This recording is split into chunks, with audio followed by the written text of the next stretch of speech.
When I went to college, my annual tuition with room and board was about $25,000 a year, which I thought was insane. But now, that same school is $75,000 per year, and my school is average. According to the collegeboard.org website, the price of college has tripled over the last 3 decades.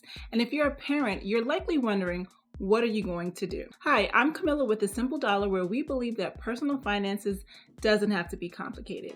In today's video, I'll be sharing with you how to use a 529 plan to help save for your child's college education so that they can graduate without a mountain of debt and have a leg up on everyone else. You'll learn what they are, the different types of plans, how they can be used, what happens if you have unused money, and who can contribute to the plan. I'll also be sharing with you a few other college funds you may want to consider. We have a full article on the site that our experts have worked hard to produce with even more information on the topic, so check out the description box below. Now, one of the best ways to save for your child's college education is with the 529 plan. It's also known as a qualified tuition plan. Using a 529, you can save for your future educational expenses without paying taxes on the growing money.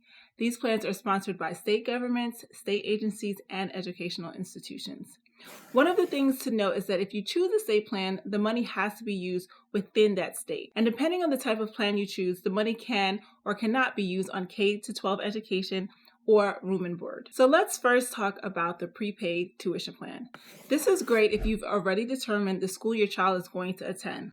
It allows you to prepay the cost of units or credits so that if the prices increases by the time your child attends the school, you're locked in at the lower rate. This is only available at participating schools, typically in state and public schools, so sorry, Harvard is not on the list. The biggest drawback is that you can't use any of the money on room and board or definitely K-12 education. And these plans may or may not be guaranteed by the federal government or state government, which puts your money at risk. The other main type of 529 plan is called the Education Savings Plan. This is most similar to an IRA. So you put your money in an investment account where you can invest in exchange-traded funds like an ETF or a mutual fund. These plans are often principal protected, so you don't have to worry about losing your initial investment, which I think is fantabulous. The biggest plus to this type of account is that it's extremely inclusive. You can use the money for tuition and fees, room and boards, books, computers, and supplies. Plus, you can also use up to $10,000 per year on K-12 education. It's also way more flexible because you're not locked into one state. There is a trick to using a 529 savings plan. You want to make sure you have enough money, but not too much. If you end up having too much money in your account, you will be able to withdraw it, but you will be taxed on that money. But there is a way to get around that. You can roll over funds from one child to another if you have too much money, and sometimes you can actually use it on yourself for your educational needs. With 529 plans, you don't have to be the only one contributing to the account.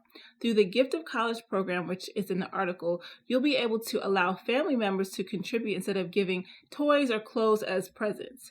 You can also set up an account with You Promise that can link to your 529 plan, and every time you shop, you'll get cash back, and that cash will go into your account. Now, if you're still unsure about a 529 plan or question whether or not your child's even going to go to college, you do have other options. You can save within your Roth IRA. Most Roth IRAs will allow you to withdraw funds tax and penalty free for qualifying educational costs. But there are income restrictions to IRAs and a maximum to what you can save per year. So the 529 plan is definitely more flexible. You can also try a Coverdell Education Savings Account, which is similar to a 529. However, you can only contribute $2,000 per year per child, and they do have income restrictions as well. More details are in the article below, as well as information on UGMA and UTMA custodial accounts. Whatever you do decide, be sure to start saving for your child's education as early as possible. The more money you have, the less you and they will need to take out in student loans. I hope you found this video helpful. Be sure to visit